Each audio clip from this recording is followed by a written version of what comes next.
이 말씀은 어느 누구나 다 암송하고 있는 말씀이고 다 우리에게 적용되는 말씀입니다. 하나님은 우리 아버지가 되십니다. 우리에게 하나님은 가장 좋은 것을 주시는 분입니다. 이런 찬양이 있더라고요.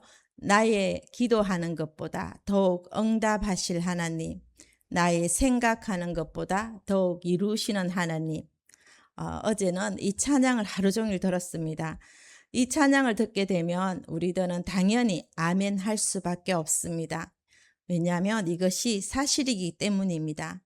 주님은 내가 기도하는 것보다 더 이루시는 분이십니다. 내가 생각하고 내가 구하는 것보다 더욱 더 이루시는 분이 하나님이십니다. 그런데 우리 하나님께서는 응답해 주시지만은 우리에게 원하는 것이 있습니다. 내가 너를 위해서 더 많은 것을 이루어 줄게 하시면서도 매일매일 일용할 양식을 구하라 하십니다. 날마다 나를 찾아라 하십니다. 날마다 나에게 기도해, 나에게 무릎 꿇고 간구해봐. 주님은 날마다를 강조하시면서 매일매일 기도하며 주님과 교제하라고 말씀을 하셨습니다. 그래서 우리가 주님과의 관계가 회복되고 또 주님과의 교제가 매일매일 이루어지기 시작한다면 주님은 우리들에게 기도에 응답하여 주시고 좋은 것을 채워주신다고 하는 것입니다.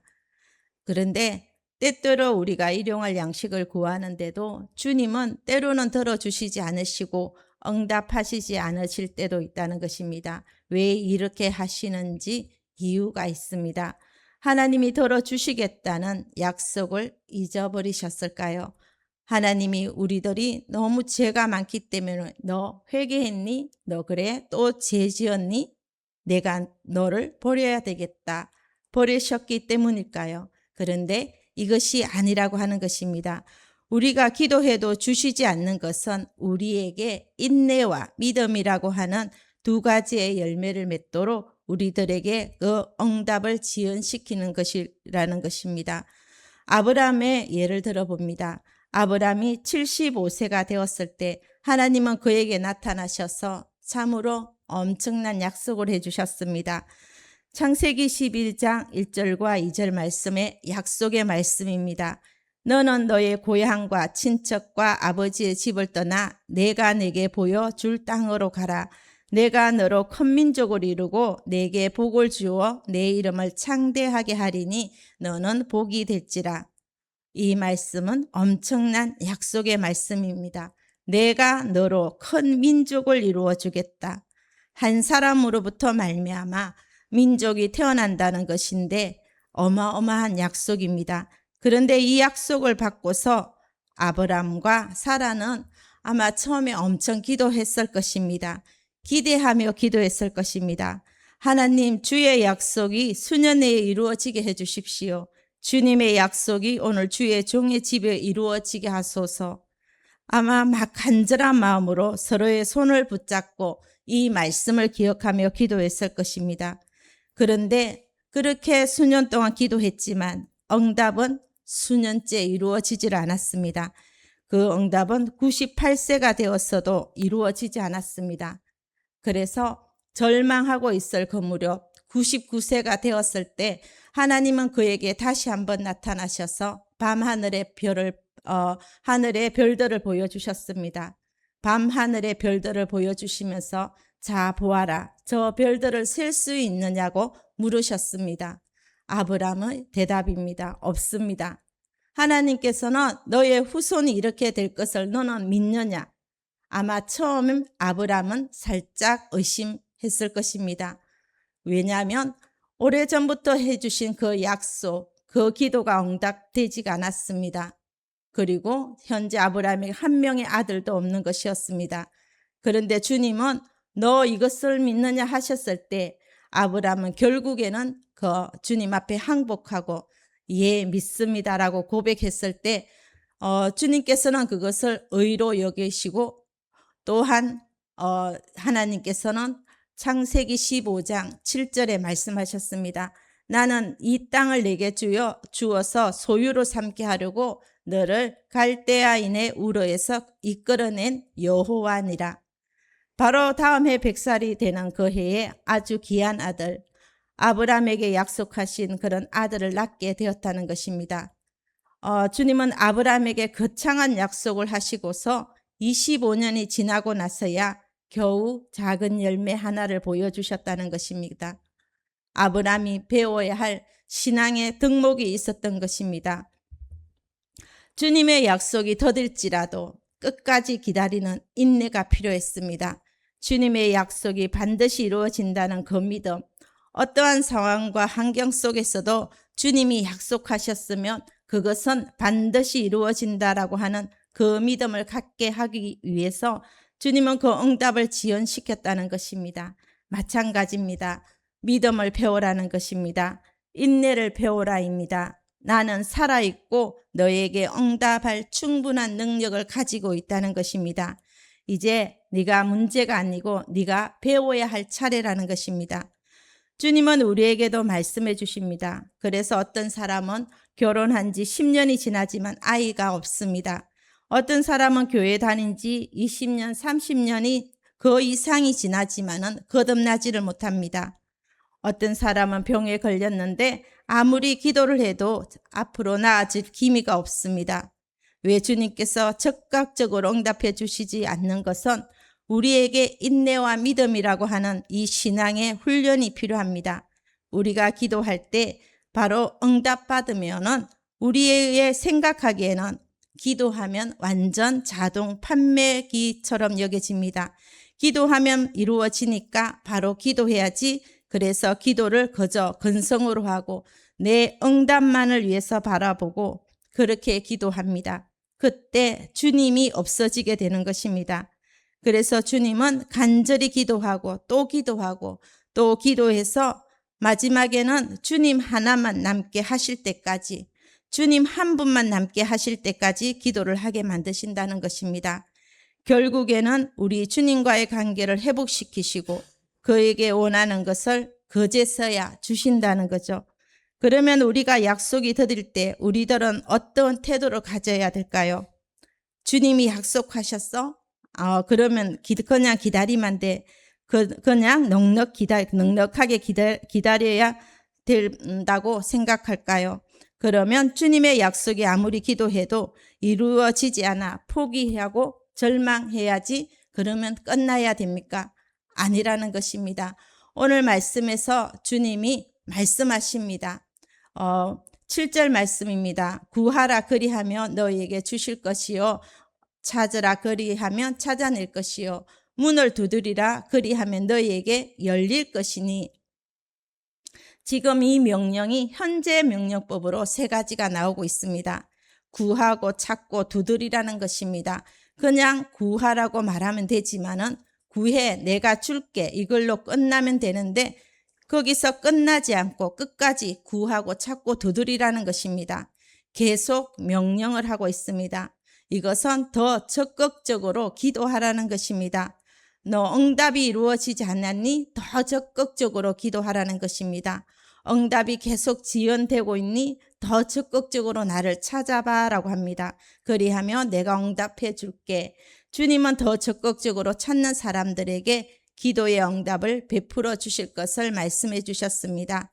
또한 나만의 장군 이야기를 우리들은 너무나 잘 압니다. 이 나만 장군이 나병에 걸렸습니다. 이 나병은 세균이 하나가 딱 들어오면서 신경이 점점 죽어가고 살이 썩어져 가는 병입니다. 그래서 아침에 일어나면 손가락이 하나 없어지기도 하고 또 아침에 일어나면 코가 없어지기도 한답니다. 그런데 더 큰 것은 아픔을 느끼지 못합니다. 이것이 나병이라고 합니다. 그러니까 하나님의 저주로 생각했던 그 병이 바로 나병입니다.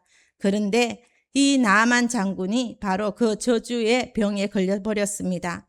살같이 막 고름이 터져 나오기 시작하고 갑자기 손가락 마디가 잘려나가기도 하는, 그래서 아프지도 않습니다. 그래도 명색이 장군인데 한 나라를 지키고 한 나라를 이제 다스리는 그것도 장군입니다.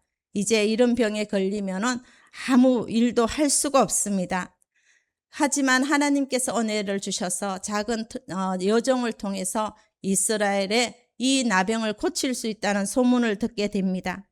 또한 다급해진 마음에 나아만 장군을 사랑했던 아람 나라의 왕이 나아만 장군을 이스라엘로 보냅니다.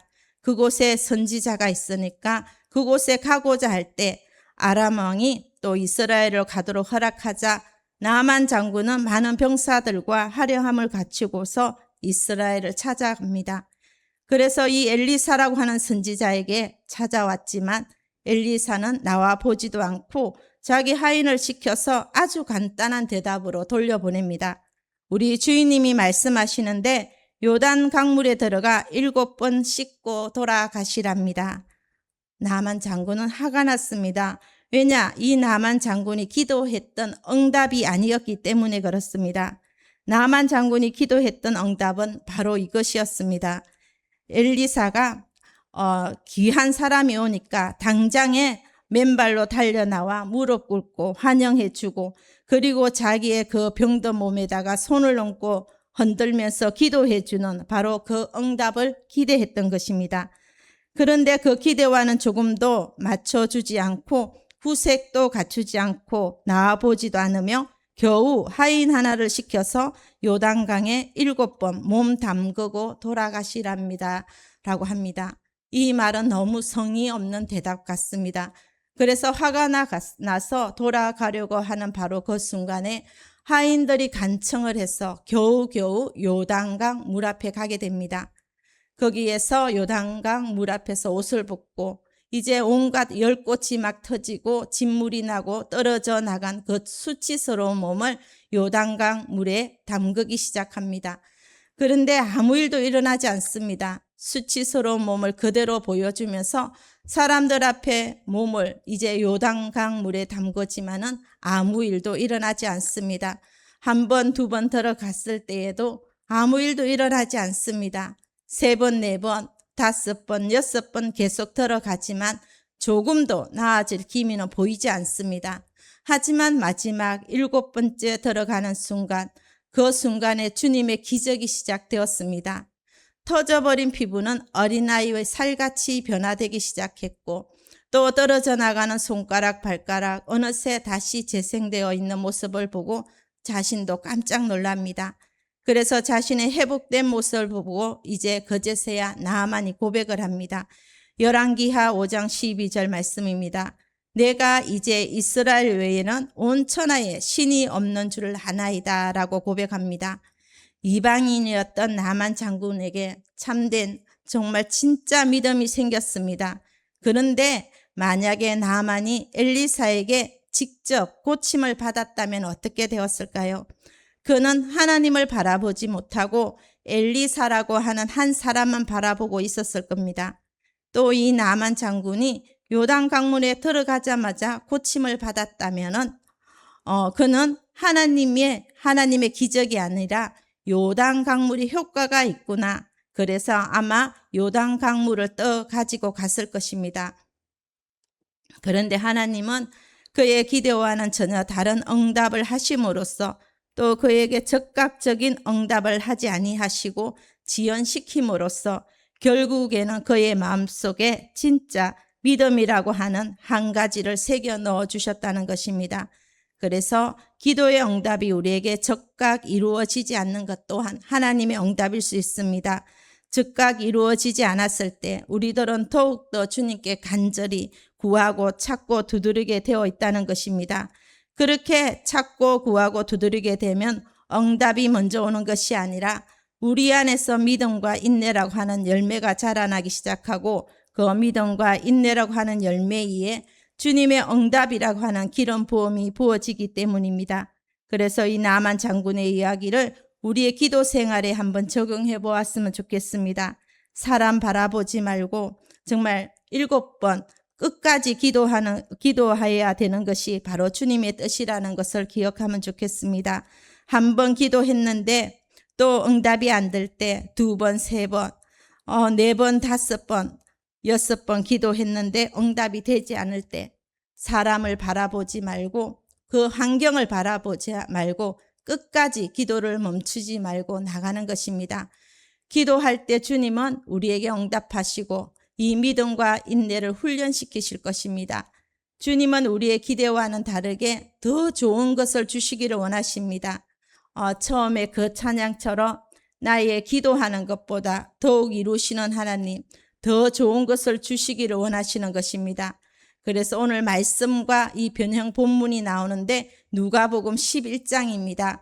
누가복음 11장 9절부터 10절을 보면은 오늘 본문과 똑같은 명령이 나옵니다.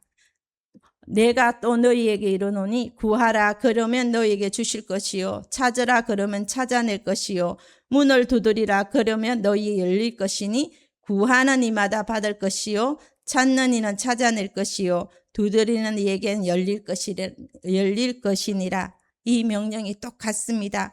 마태복음과 누가복음 7장 13절을 보게 되면 그 응답이 조금 다른 것을 또한 알 수 있습니다. 너희가 악할지라도 좋은 것을 자식에게 줄 알거든 하물며 너희 하늘 아버지께 구하는 자에게 성령을 주시지 않겠느냐라고 하십니다. 마태복음 7장을 보게 되면 좋은 것을 주시지 않겠느냐고 이렇게 끝납니다. 그런데 누가복음 11장을 똑같이 보게 되면 성령을 주시지 않겠느냐라고 끝납니다. 이건 성령이란 하나님께서 우리들에게 주실 수 있는 선물들 가운데 가장 좋은 선물입니다. 성령님 외에는 어떤 선물도 가장 좋은 것이라고 표현할 수가 없습니다.